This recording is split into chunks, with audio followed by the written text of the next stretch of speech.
Welcome friends. तो जैसा कि हमने कल बात किया था कि अंग्रेजी के वजह से जो बेइज्जती सहनी पड़ती है हमें या आपको या हमारे किसी भी फ्रेंड को, तो वो अब नहीं सहना पड़ेगा क्योंकि क्लास अब शुरू हो चुका है और आज हम लोग का डे 2 है। और कल हम लोगों ने मॉड्यूल के बारे में बात किया था, तो आज हम लोगों का फर्स्ट मॉड्यूल से हम लोग इसको स्टार्ट करेंगे। हमारा जो पहला मॉड्यूल था वो था वर्ड, जिसमें फॉर्मेशन एंड वोकेबलरी, इन दोनों चीज़ों पे हम लोग फोकस करेंगे। पहले मॉड्यूल में देखा जाए तो जो टॉपिक्स हम लोग कवर करेंगे वो पहले ग्रामर आ जाएगा। ग्रामर पे होगा तो आज ही हम लोग इस पे बात कर लेंगे। ग्रामर का मीनिंग होता है व्याकरण, ठीक है, जिस पे अभी हम लोग डिस्कस करेंगे, देख लेते हैं उसके बाद क्या क्या है। देन है हम लोगों का अल्फ़ाबेट, इंग्लिश अल्फ़ाबेट जानते होंगे आप लोग। उसके बाद है रीडिंग, राइटिंग एंड स्पीकिंग। कुछ ऐसे वर्ड्स हम लोग यूज करेंगे लिखने के लिए, बोलने के लिए और पढ़ने के लिए, क्योंकि उच्चारण जो होता है वो शब्दों का कभी कभी अलग हो जाता है। जो वर्ड का उच्चारण होता है वो कभी कभी अलग हो जाता है। हाँ, जैसे हम लोग कहीं पे लिखते हैं AGAIN, अगेन, कोई लोग उसको एगेन पढ़ता है, कहीं पे अगेन पढ़ा जाता है। तो क्या सही है क्या गलत है, इस पे हम लोग बात बिल्कुल नहीं करेंगे। हम लोग को बस ये है जानना कि बेसिक कैसे सीखा जाए, चाहे वो अगेन है या एगेन है, उस पे हम लोगों को बहस नहीं करना है। हम लोगों को सीखना है कि AGAIN अगर लिखा हुआ है तो उसको कैसे पढ़ना है, ठीक है। उसके बाद हम लोग यूजफुल वोकेबुलरी, तकरीबन 200 या 150 के लगभग में वोकेबुलरी है जो मैं आप लोगों के साथ शेयर करूंगा, और उसे पढ़ कर के आप लोग अपना जो वोकेबुलरी जो है, जो आम जिंदगी में बोलचाल के लिए हम लोग इस्तेमाल करते हैं, उसको आप लोग काफ़ी स्ट्रॉन्ग उससे कर सकते हैं। नेक्स्ट है आपका एनोमस एंड सिनोमस। उसके बाद है one word substitution, same word different meaning, word formation, phrasal verbs, proverbs, idioms and phrases. तो ये सभी चीज़ें हम लोग नेक्स्ट क्लास में बात करेंगे, और अभी हम लोग ग्रामर से स्टार्ट करेंगे। तो सबसे पहले हम आप लोगों को बता दें कि ग्रामर का मतलब होता है व्याकरण। जो यहाँ पर ये ग्रामर है ना दोस्तों, तो इस ग्रामर का मीनिंग होता है व्याकरण। और बचपन में आप लोगों ने व्याकरण तो कम से कम ज़रूर पढ़ा होगा, और इस व्याकरण के वजह से स्कूल में पिटाई भी खाई होगी, क्योंकि इसमें बहुत सारा चीज़ें रटना पड़ता था, ठीक है। तो देखिए, जो भाषा होता है किसी भी चीज़ को इंडिकेट करने के लिए जब आप इस्तेमाल करते हैं कोई भी भाषा, तो 2 तरीके से आप उसका यूज करते हैं। जैसे आप किसी से कोई चीज़ मांगना हो, आपको सपोज दैट अपने फ्रेंड से एक बुक मांगना है, एक बुक है जो आपको अपने फ्रेंड से मांगना है, तो इस बुक को आप 2 तरीके से मांग सकते हैं। वैसे आजकल का जो करंट सिनेरियो है, लॉकडाउन चल रहा है, तो इस सिनेरियो में तो आप क्या करेंगे, व्हाट्सएप करेंगे उसको कि भाई तुम्हारे पास वो बुक अवेलेबल है तो बता दो, मैं आके ले लूँगा, या तुम आके दे जाओ। या नहीं तो दूसरा आप क्या होता था कि आप बोल करके मौखिक रूप से, देखिए ये हो गया लिखित रूप से, पहला क्या हो गया लिखित रूप से, और दूसरा हो गया मौखिक रूप से, यानी कि तो बोल कर।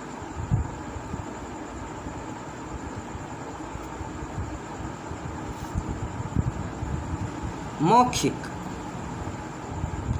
इन 2 तरीकों से आप कोई भी चीज़ मांग सकते हैं, या जो मांग रहा है उसको हाँ या ना में जवाब दे सकते हैं इन 2 तरीकों से। या फिर जो भी भाषा में आप इस्तेमाल करते हैं, जनरली वो 2 ही चीज़, ये इन्हीं 2 चीज़ों का इस्तेमाल होता है, या तो बोलकर या फिर लिखकर।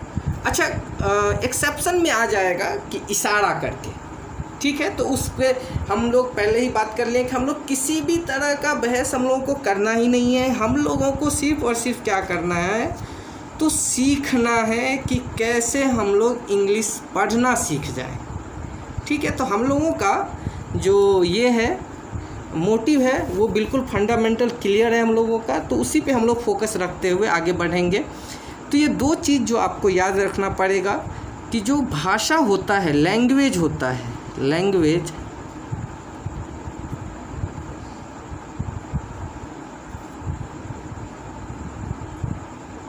टाइप्स, तो ये दो तरीके का होता है। पहला आपका हो जाएगा रिटेन और दूसरा हो जाएगा आपका ओरल।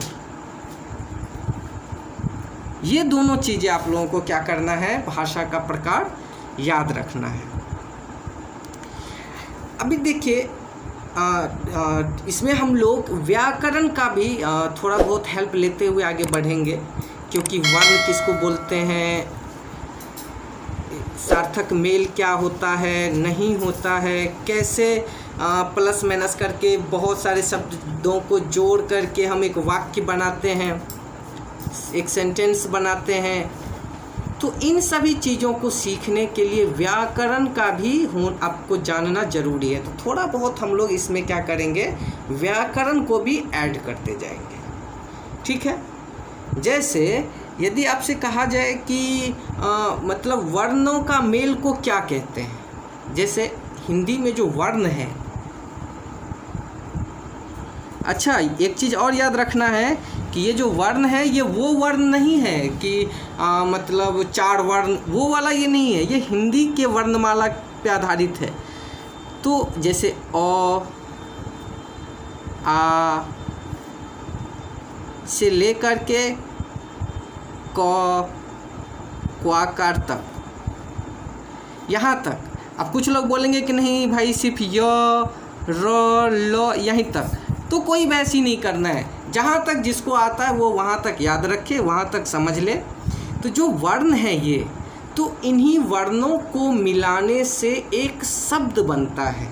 जैसे एग्जाम्पल के तौर पे अगर देखा जाए तो आप जनरल जो बचपन में हम लोग हर कोई जो क्लास शुरू करता है तो यहीं से शुरू करता है इन सब चीज़ों का, कि राम आम खाता है।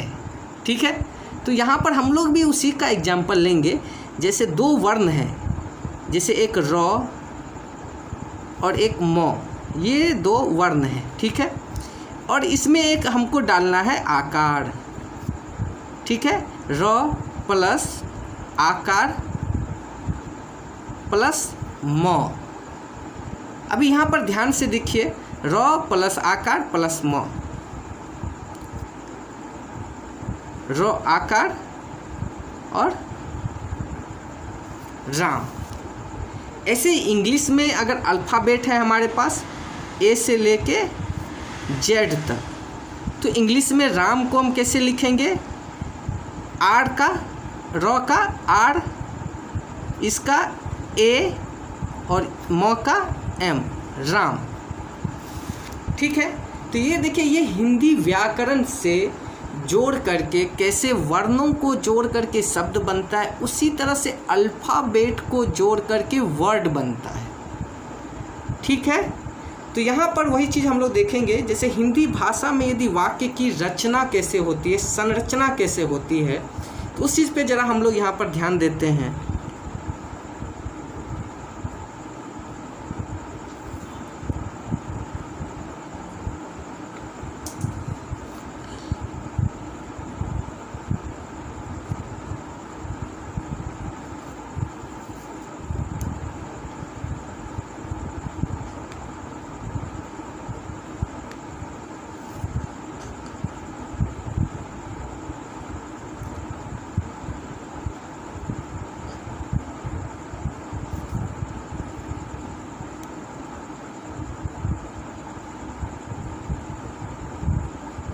अभी देखिए, हिंदी भाषा में वाक्य का संरचना कैसे होता है, इस चीज़ को थोड़ा यहाँ पर देखेंगे तो समझ पाएंगे। देखिए, जैसे सबसे पहले होता है आपका कर्ता। प्लस कर्म प्लस क्रिया। ठीक है, ये तीन चीज़ों को जोड़ करके क्या बनता है, वाक्य बनता है, कर्ता, कर्म और क्रिया। अब हमारा जो एग्जाम्पल है उसको थोड़ा समझिए। फॉर एग्जाम्पल यदि हम लोग बात करें तो राम आम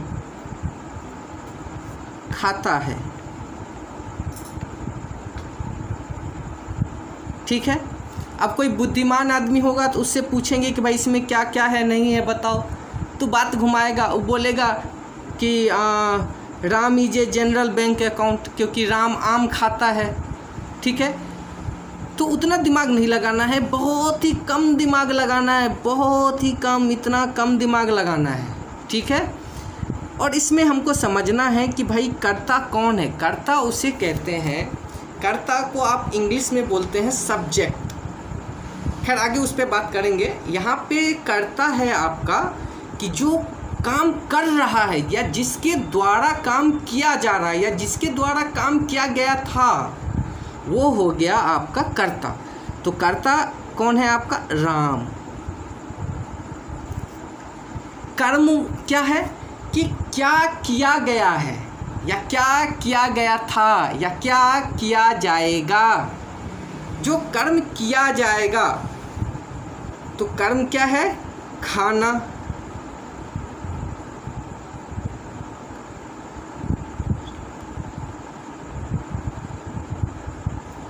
ठीक है,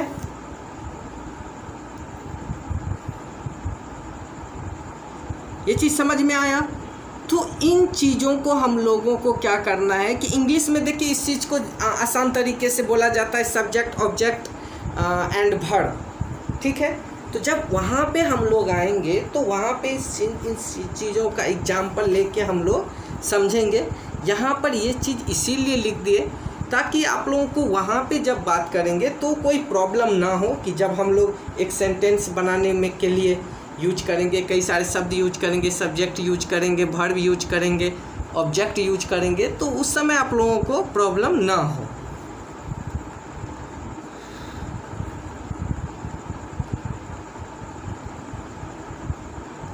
ठीक है, और क्रिया क्या हो जाएगा इस जगह पे, जो ये आम है, ये आम क्या हो जाएगा भाई साहब, ये हो जाएगा आपका क्रिया। ठीक है, फॉर एग्जाम्पल एक चीज और हम लोग देखते हैं कि जैसे आप कबड्डी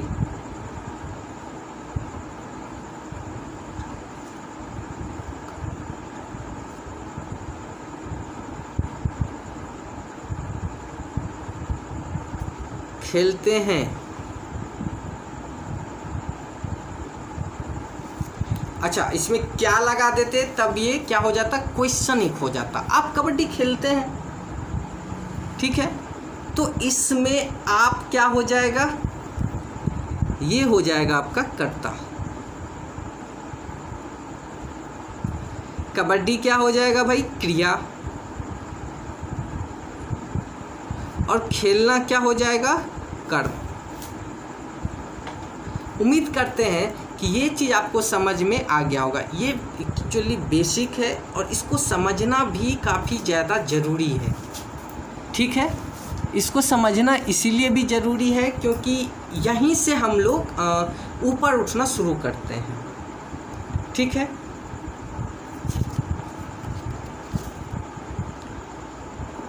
नेक्स्ट एक और एग्जाम्पल हम लोग लेते हैं और बाकी को हम लोग नेक्स्ट क्लास के लिए रखेंगे।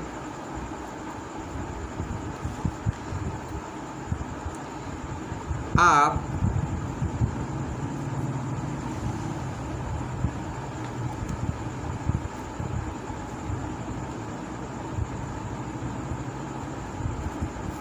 वीडियो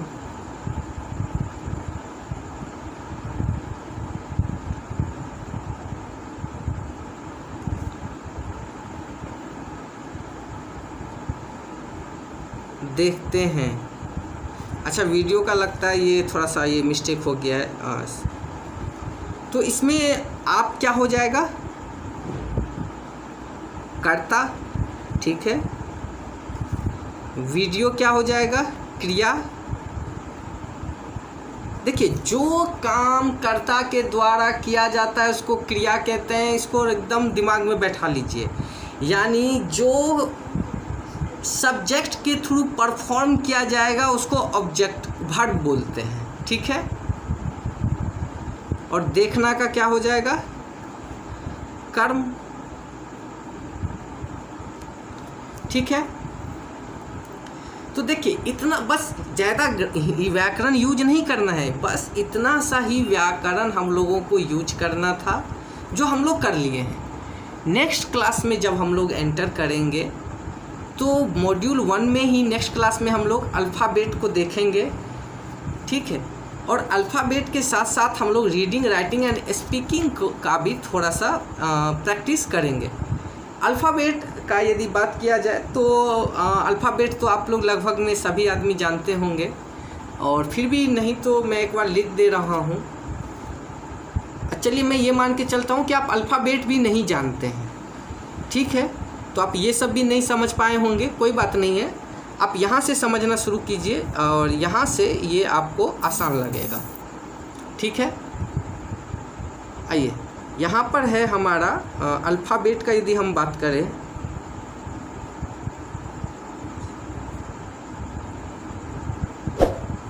यदि हम अल्फ़ाबेट का बात करें, अल्फ़ाबेट को ही इंग्लिश, हिंदी में वर्ण कहा जाता है, ठीक है।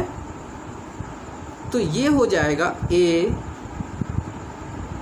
B, C, D, E, F, G, H, I, J, K, L, M, N, O, P, Q, R, S, T, U, V, W,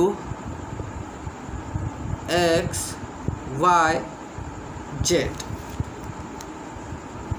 ठीक है। और इससे आगे हम लोग नेक्स्ट क्लास में करेंगे। और अगर आपको कुछ इसमें प्रॉब्लम लगता है, कोई चीज़ नहीं समझ में आता है, देखिए, हम मान के चल रहे हैं, फिर से हम एक बार बता रहे हैं, हम ये मान के चल रहे हैं कि आप अल्फ़ाबेट भी नहीं जानते हैं। जो इंग्लिश का ABCD है वो भी आप नहीं जानते हैं। तो कल से हम लोग अल्फ़ाबेट से, कल हमारा नेक्स्ट क्लास अल्फ़ाबेट पे है, तो अल्फ़ाबेट में भी थोड़ा सा रिव्यू में दे देता हूँ कि उसमें हम लोग को क्या क्या करना है। तो जो